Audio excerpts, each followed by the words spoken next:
intro, I'll be discussing the importance of cultural humility, cultural awareness, advocacy, and social justice in counseling. So cultural humility is essentially a complementary component to understand other cultures and having a multicultural orientation towards clients and being able to counsel a diverse group of clients because of your knowledge about their culture. There is ethical principles regarding cultural humility that make it important.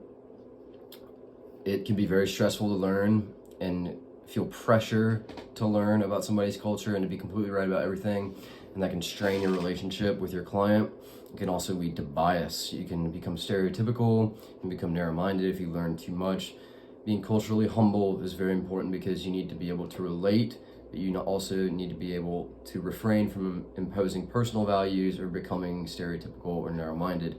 And this is important in the field of counseling because it allows you to counsel a diverse group of populations and people of different culture who've gone through different things, and it promotes mental health, wellness, and empowers clients. And it also, understanding cultural humility and being culturally aware, it increases your therapeutic alliance with clients.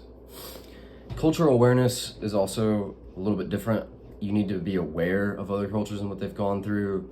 You need to also be self-aware and understand how your culture might differ from your clients, and make sure to understand. And like I've always heard my parents say this, you have 2 ears and 1 mouth. You need to be able to listen and understand and refrain from imposing your own cultural values and principles for people who you counsel who may have a different cultural value, cultural principles.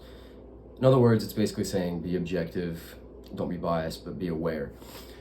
Advocacy is huge in counseling because of stigma around mental health, oppression, people with inability to have access to get mental help.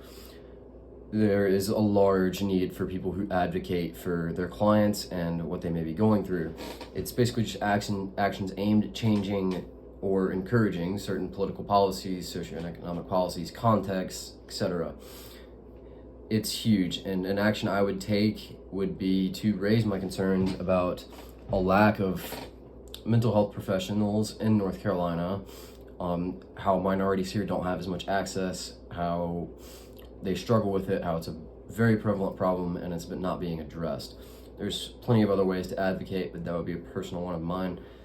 The only ethical principle I could see you violating with advocacy is going overboard and maybe breaking ethics with your client.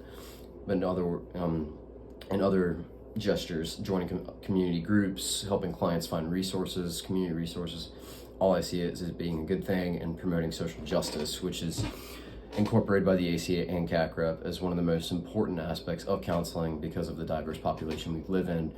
And encouraging rights to self-determination, equal treatment, fair allocation of resources is very big. A Bible verse I chose is on page 205. The Lord executes righteousness and justice for all who are oppressed. What I got from that is essentially counselors will refrain from being biased or subjective or impose self-beliefs and personal values, racism towards everybody or anybody.